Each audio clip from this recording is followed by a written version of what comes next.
খুব কাছ থেকে গুলি করে খুনিরা যুবদল নেতা মাসুদুল হক চৌধুরীর মৃত্যু নিশ্চিত করে পালাতে সময় নিয়েছে মাত্র 2 থেকে 3 মিনিট। পেশাদার ও ভাড়াটিয়া খুনিদের পক্ষে এত দ্রুত এবং নিখুঁতভাবে প্রকাশ্যে এই ধরনের হত্যাকাণ্ড ঘটানো সম্ভব বলে মনে করেন পুলিশ ও স্থানীয়রা। হত্যাকাণ্ডের সাথে দুর্ধর্ষ রায়হান বাহিনীর সম্পৃক্ততার অভিযোগ উঠেছে। চট্টগ্রাম শহরে ব্যবসায়ী মুজিবুর রহমানের বাড়ির সামনে দাঁড়িয়ে এলোপাতাড়ি গুলি ছুড়ে আতঙ্ক সৃষ্টির পর থেকে এই বাহিনীর নাম আলোচনায় আসে। আরো জানাতে চট্টগ্রাম থেকে যুক্ত হচ্ছেন সহকর্মী আব্দুল্লাহ রাকিব। আমরা দেখতে পাচ্ছি আসলে চট্টগ্রাম জুড়েই বিভিন্ন সন্ত্রাসী বাহিনীর সন্ত্রাসী কার্যক্রম বেড়েই চলেছে। দিনে দুপুরে জনসম্মুখে মানুষের হত্যাকাণ্ডের ঘটনা ঘটছে। আইন শৃঙ্খলা বাহিনী তাদের প্রচেষ্টা চালাচ্ছে, কিন্তু হঠাৎ করে চট্টগ্রামে এই ধরনের সন্ত্রাসী কর্মকাণ্ড বা খুনের ঘটনা কেন ঘটছে? দেখুন, এই খুনের ঘটনা বা খুনের যে মিছিল, এটি নতুন কিছু নয়। চট্টগ্রাম বিশেষ করে রাউজান উপজেলার জন্য আমরা গত 2.5 বছরের যদি পরিসংখ্যান দেখি, সেখানে 28টির হত্যাকাণ্ডের ঘটনা ঘটেছে। তার মধ্যে 25টিতেই বিএনপির নেতাকর্মী বা অঙ্গ সংগঠনের কর্মীরাই সবচেয়ে বড় শিকার হয়েছেন।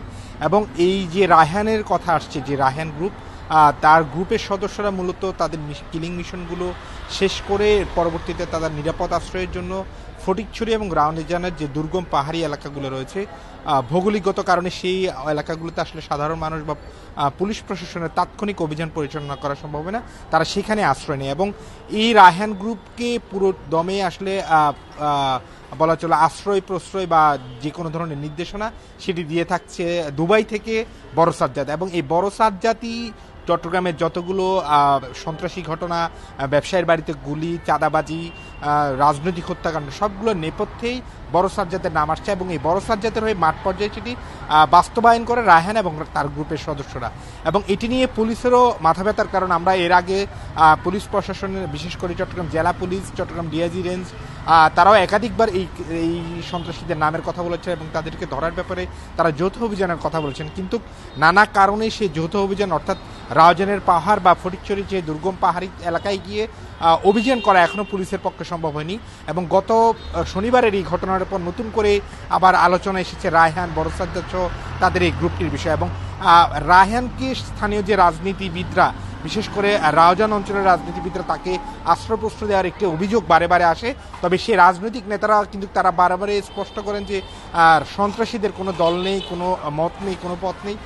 তাদেরকে ধরার ব্যাপারে পুলিশ প্রশাসনকে তারা বলে থাকেন, কিন্তু আদতে সেটি আসলে কতটুকু সত্য, ঘটনার নেপথ্যে আসলে তাদের ইন্ধন থাকে কিনা, সেটিও এখন নানা মহলে সে প্রশ্ন উঠেছে। তবে আজকে একটি আপডেট আমরা দিতে পারি, এই ঘটনায় একজনকে, অর্থাৎ সেদিন কিলিং মিশনে যে একজন, তাদের যে 5 জনের মধ্যে আরও 2 জন ছিলেন, টোটাল 7 জন অংশ নিয়েছেন, সেই একজনকে ইতিমধ্যে র্যাব জিজ্ঞাসাবাদের জন্য আজকে সকালে নিয়ে গেছে।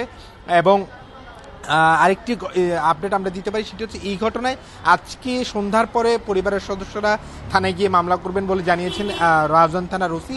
এবং সেই মামলায় আসলে কাদেরকে আসামি করা হচ্ছে, যারা ইতিমধ্যে পরিচয় শনাক্ত হয়েছে, পুলিশ যেটি গতকাল থেকে বলছে এবং আজকেও বলছে, তাদেরকে আসলে এই মামলায় আসামি করা হয় কিনা এবং তাদের যে গুরু অর্থাৎ রায়হান আলম, তাকেও অভিযুক্ত করা হয় কিনা, সেটি এখন প্রশ্ন। এবং আগামী দিনে এই সন্ত্রাসীদের ধরতে পুলিশের অভিযান কতটা তৎপরতা থাকে, সেটি আসলে বড় প্রশ্ন হয়ে উঠেছে। চট্টগ্রাম থেকে সর্বশেষ তথ্য জানাচ্ছিলেন সহকর্মী আব্দুল্লাহ রাকিব।